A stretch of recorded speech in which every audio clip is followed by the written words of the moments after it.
මුසුකල හරි අපූර්ව ගීතයක් තමයි ඊළඟට අපි ගී සුවඳ වැඩසටහන තුළින් අහන්න යන්නේ.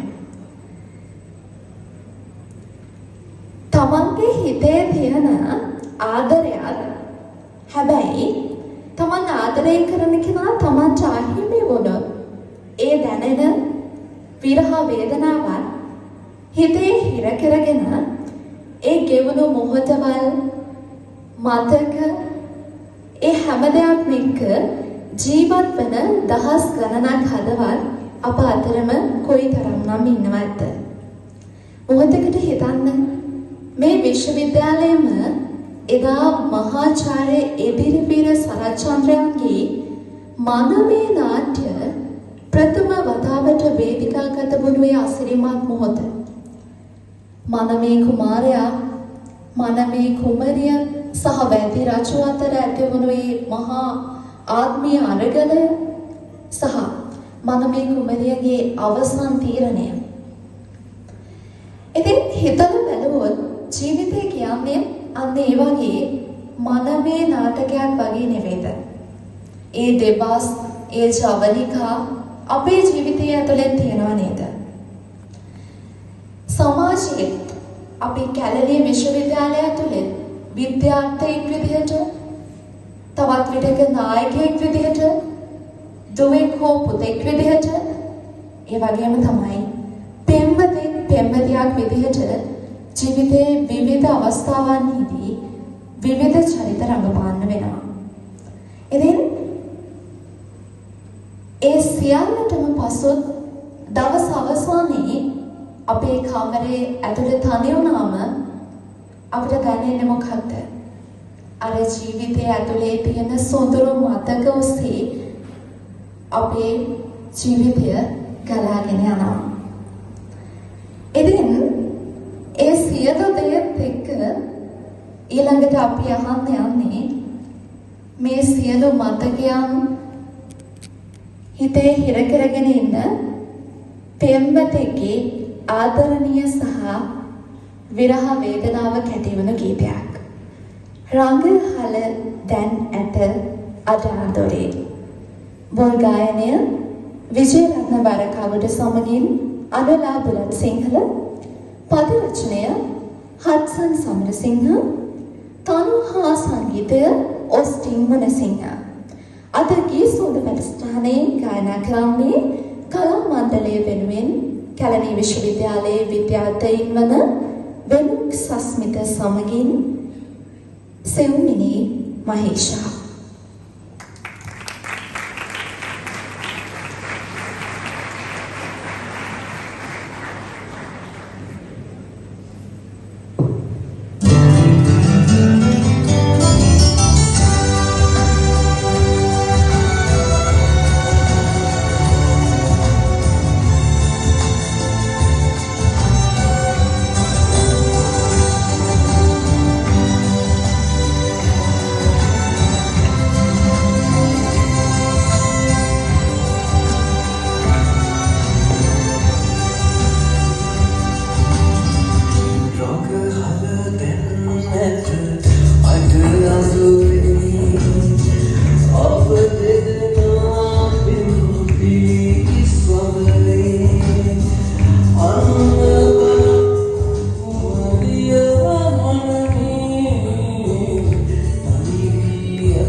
Be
ප්‍රතිචාරය නම් විහලයි හඬත් එහෙමයි ඒ හැමදේම පරයපු නර්තනයත් හරි සුන්දරයි දෙන්න වේගවත් අප්පුල සන්නාදයක් මේ ධර්මාලෝක ශාලාව වර්ණවත් කරමු ඉතින් අපේ මහාචාර්යතුමිය ඉදිරි පෙළ අසුන ඉඳගෙන ඉන්නවා නේද ඔය හදවතට කතා කරන්න පුළුවන් නම් ඔබතුමියගේ මේ සංකල්පය ගැන හරි අපූර්වයි. මොකද එතුමිය තමයි මේ ගීත තේරුවේ. එතුමිය තමයි මේ ගී පදවැල් අපිට හරි අපූර්වට ශ්‍රවණය කරන්න ඉඩහසර දුන්නේ. මේ මෙතන ඉන්න හැමෝම නූතන ගී පදවැල් එක්ක ඒකාලෝක වුණු අය. හැබැයි අපිට මේ පැරණි ගීත ශ්‍රවණය කරන්න ඉඩහසර වෙන් කරලා අපිව වෙනම මානයකට එතුමිය අරගෙන ගියා. ඉතින් ඒ අපිව අරගෙන ආපු මානය